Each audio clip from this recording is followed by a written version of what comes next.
হরে কৃষ্ণ। আজ 14ই আষাঢ় 1432 ও 29শে জুন 2025 রবিবার। আজ আমি ভাগবতম পাঠ করছি। আজ আমি পাঠ করছি ভাগবতমের চতুর্থ স্কন্ধ, প্রথম ভাগ, সপ্তদশ অধ্যায়। পৃথিবীর প্রতি পৃথু মহারাজের ক্রোধের শ্লোক 28 থেকে 30। নারায়ণ হে নারায়ণ, ভবভয় হরণম নারায়ণ। শ্লোক 28। এবং মন্যুময়ীং মূর্তিং কৃতান্তমিব বিভ্রতম প্রণতা প্রাঞ্জলি প্রাহ মহি সঞ্জাত বেপথু। অনুবাদ। তখন সাক্ষাৎ যমরাজ সদৃশ পৃথু মহারাজ ক্রোধময়ী মূর্তি ধারণ করেছিলেন, অর্থাৎ তিনি যেন তখন মূর্তিমান ক্রোধ রূপে প্রতিভাত হয়েছিলেন। তার বাক্য শ্রবণ করে পৃথিবী ভয়ে কম্পমানা হয়েছিলেন।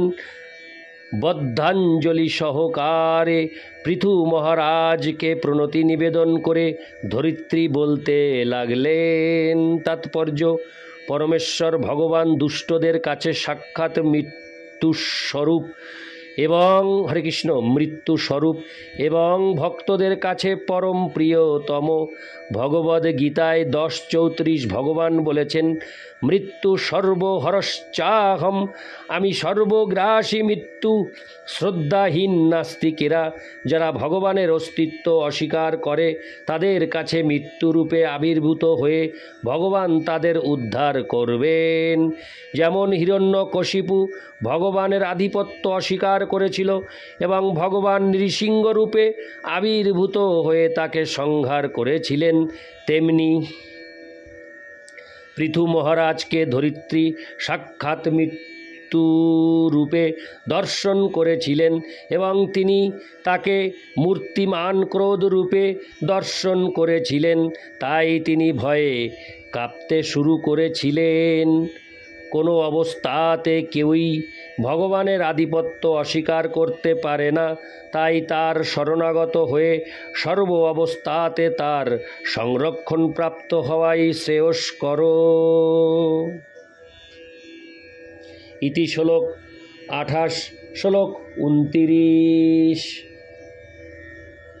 ধরোবাচ নমো পরশ্বৈ পুরুষায় মায়োয়া বিন্যস্তো নানাতনবে গুণাত্তনে নমো স্বরূপানুভবেন নির্ধূত দ্রব্য ক্রিয়াকারকো বিভ্রমোর্ময়ে। অনুবাদ। ধরিত্রী বললেন, হে পরমেশ্বর ভগবান, হে প্রভু, আপনার স্থিতি দিব্য এবং আপনি আপনার মায়ার দ্বারা প্রকৃতির 3 গুণের মিথস্ক্রিয়ার মাধ্যমে বহু রূপে এবং বহু জনিতে বিস্তার করেছেন। আপনি সর্বদা দিব্য স্থিতিতে অবস্থিত এবং বিবিধ জড় জাগতিক ক্রিয়া প্রতিক্রিয়ার অধীন। জড় সৃষ্টির দ্বারা আপনি প্রভাবিত হন না, তার ফলে আপনি জড় জাগতিক কার্যকলাপে মোহগ্রস্ত হন না। এবার আমি পাঠ করব তাৎপর্য।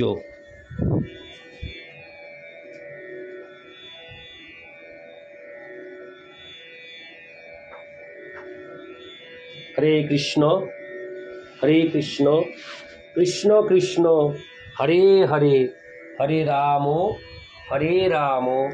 রাম রাম হরে হরে। পৃথু মহারাজ যখন তার রাজকীয় আদেশ পৃথিবীকে প্রদান করেছিলেন, তখন পৃথিবী বুঝতে পেরেছিলেন যে তিনি হচ্ছেন ভগবানের শক্তাবেশ অবতার। তার ফলে রাজা অতীত, বর্তমান ও ভবিষ্যৎ সম্বন্ধে সব কিছুই জানতেন। তাই পৃথিবীর পক্ষে তাকে প্রতারণা করার কোনো সম্ভাবনাই ছিল না। পৃথিবীর বিরুদ্ধে অভিযোগ করা হয়েছিল যে তিনি সমস্ত ঔষধীয় শস্যের বীজ লুকিয়ে রেখেছেন এবং তাই কিভাবে সেই সমস্ত বীজ পুনরায় প্রকাশ করা যায় তা তিনি বিশ্লেষণ করতে যাচ্ছিলেন। পৃথিবী জানতেন যে হরে কৃষ্ণ, রাজা তার প্রতি অত্যন্ত ক্রুদ্ধ হয়েছেন এবং তিনি বুঝতে পেরেছিলেন যদি তিনি তার সেই ক্রোধ শান্ত না করেন তাহলে তার কাছে কোনো রকম সার্থক কার্যক্রম উপস্থাপন করার সম্ভাবনা নেই। তাই তার প্রস্তাবের শুরুতে তিনি অত্যন্ত বিনীতভাবে নিজেকে ভগবানের শরীরের বিভিন্ন অংশ বলে স্বীকার করেছেন। তিনি স্বীকার করেছেন যে জড়জগতের যত রূপ প্রকট হয়েছে তা সবই ভগবানের বিরাট রূপের অংশ। বলা হয় যে নিম্নতর লোকসমূহ ভগবানের পায়ের অংশ আর উচ্চতর লোকগুলি ভগবানের মস্তকের অংশ। ভগবান এই জড়জগৎ সৃষ্টি করেছেন তার বহিরঙ্গা শক্তির দ্বারা, কিন্তু এই বহিরঙ্গা শক্তি একদিক দিয়ে তার থেকে অভিন্ন। তবুও ভগবান তার বহিরঙ্গা শক্তিতে সাক্ষাৎভাবে প্রকাশিত নন, কিন্তু তিনি সর্বদাই তার চিৎ শক্তিতে অবস্থিত। ভগবদ্গীতায় 9:10 যে সম্বন্ধে বলা হয়েছে ময়াধ্যক্ষেন প্রকৃতি, জড়া প্রকৃতি ভগবানের পরিচালনায় কার্য করছে, তাই ভগবান তার বহিরঙ্গা প্রকৃতির প্রতি আসক্ত নন। এবং এই শ্লোকে তাকে বা গুণাত্মা বা প্রকৃতির 3 গুণের উৎস বলে বর্ণনা করা হয়েছে। ভগবদ্গীতায় 13-15 উল্লেখ করা হয়েছে নির্গুণং গুণভোক্তৃ চ। ভগবান যদিও তার বহিরঙ্গা প্রকৃতির প্রতি আসক্ত নন, তবুও তিনি তার প্রভু। এই প্রসঙ্গে শ্রী চৈতন্য মহাপ্রভুর অচিন্ত ভেদাভেদ তথ্য অতি সহজে হৃদয়ঙ্গম করা যায়। ধরিত্রী বলেছেন যে ভগবান যদিও জড়া প্রকৃতির সঙ্গে যুক্ত, তবুও তিনি নির্ধূক। হরে কৃষ্ণ, তবুও তিনি নির্ধূত, অর্থাৎ তিনি সম্পূর্ণরূপে জড়া প্রকৃতির কার্যকলাপ থেকে মুক্ত। ভগবান সর্বদা তার অন্তরঙ্গা শক্তিতে অবস্থিত। তাই এই শ্লোকে উল্লেখ করা হয়েছে স্বরূপ অনুভবেন। ভগবান সম্পূর্ণরূপে তার অন্তরঙ্গা শক্তিতে অবস্থান করেন, কিন্তু তা সত্ত্বেও তিনি বহিরঙ্গা ও অন্তরঙ্গা উভয় শক্তি সম্পর্কেই সম্পূর্ণরূপে অবগত। ঠিক যেমন তার ভক্ত তার জড়দেহের প্রতি অনাসক্ত থেকেও সর্বদা ভগবানের সেবায় যুক্ত হয়ে চিন্ময় স্তরে সর্বদা বিরাজ করেন।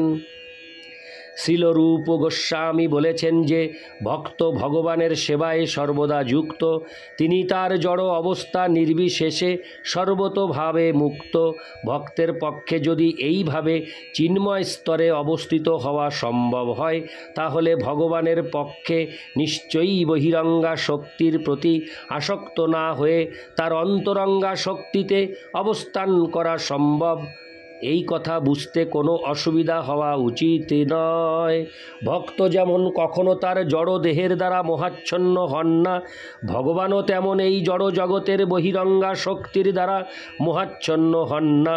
ভক্ত যেমন এই জড় দেহে অবস্থান করা সত্ত্বেও সেই দেহের দ্বারা প্রভাবিত হন না।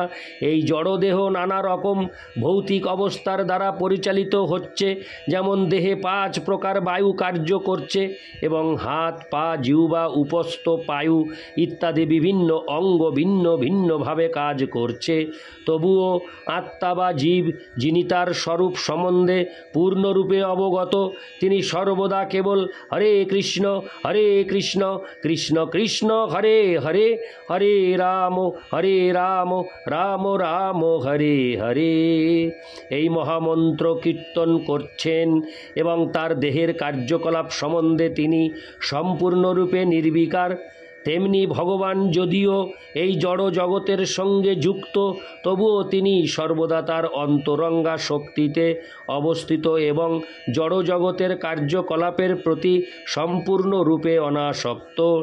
জড়দেহের 6টি বৃত্তি রয়েছে, যথা ক্ষুধা, তৃষ্ণা, শোক, মোহ, জরা ও মৃত্যু। মুক্ত জীব কখনো এই 6টি ভৌতিক মিথস্ক্রিয়ার দ্বারা প্রভাবিত হন না। পরমেশ্বর ভগবান সমস্ত শক্তির সর্বশক্তিমান অধীশ্বর হওয়ার ফলে এই বহিরঙ্গা শক্তির সঙ্গে তার সম্পর্ক রয়েছে, কিন্তু তিনি সর্বদাই এই জড়জগতের বহিরঙ্গা শক্তির মিথস্ক্রিয়ার প্রভাবে, হরে কৃষ্ণ, মিথস্ক্রিয়ার প্রভাব থেকে সম্পূর্ণরূপে মুক্ত। ইতি শ্লোক 29। শ্লোক 30। জেনাহমাত্তায়তনং বিনির্মিতা ধাত্রা যথোহয়ং গুণ স্বর্গ সংগ্রহ স এব মাং হন্তু মুদায়ুধ সরাড়ু পস্তিত হন্য শরণং কমাশ্রয়ে। অনুবাদ: ধরিত্রী বললেন, হে ভগবান, আপনি জড় সৃষ্টির পূর্ণ পরিচালক। আপনি এই জড় জগৎ ও প্রকৃতির 3টি গুণ উৎপন্ন করেছেন এবং তাই আপনি সমস্ত জীবের আশ্রয়স্থল স্বরূপ পৃথিবী রূপে আমাকেও সৃষ্টি করেছেন। তবুও হে প্রভু, আপনি সর্বদাই সম্পূর্ণ রূপে স্বতন্ত্র। এখন আপনি আমার সম্মুখে উপস্থিত হয়ে আপনার অস্ত্র উদ্ধত করে আমাকে হত্যা করতে প্রস্তুত হয়েছেন। তখন আমি আর কার শরণ গ্রহণ করব? তাৎপর্য: এখানে পৃথিবী ভগবানের কাছে পূর্ণরূপে আত্মসমর্পণের লক্ষণ প্রদর্শন করেছেন। বলা হয় যে শ্রীকৃষ্ণ যখন কাউকে হত্যা করতে প্রস্তুত হন তখন কেউ তাকে রক্ষা করতে পারে না, এবং কৃষ্ণ যাকে রক্ষা করেন তাকে কেউ হত্যা করতে পারে না। ভগবান যেহেতু পৃথিবীকে সংহার করতে উদ্যত হয়েছিলেন, তখন কেউ তাকে রক্ষা করতে পারত না। আমরা সকলেই ভগবানের সংরক্ষণে রয়েছি, তাই আমাদের সকলেরই কর্তব্য হচ্ছে তার শরণাগত হওয়া। ভগবদ গীতায় 18:66 ভগবান নির্দেশ দিয়েছেন, সর্বধর্মান পরিত্যজ্য মামেকং শরণং ব্রজ অহং তাং সর্বপাপেভ্যো মোক্ষয়িষ্যামি মা শুচ। সর্বপ্রকার ধর্ম ত্যাগ করে কেবল আমার শরণাগত হও, আমি তোমাকে তোমার সমস্ত পাপ কর্মের ফল থেকে রক্ষা করব। ভয় করো না। শিল ভক্তিবিনোদ ঠাকুর গেয়েছেন, মানস দেহ গেহ যো কিছু মোর অর্পিলু তুয়া পদে নন্দ কিশোর। সম্পদে বিপদে জীবনে মরণে দায় মম গেলা, তুয়া ও পদ বরণে মারবি রাগবি যো ইচ্ছা তোহারা, নিত্যদাস প্রতি তুয়া অধিকারা। ইতি শ্লোক 30। নারায়ণ হে নারায়ণ ভবভয়হরণম নারায়ণ। হরে কৃষ্ণ।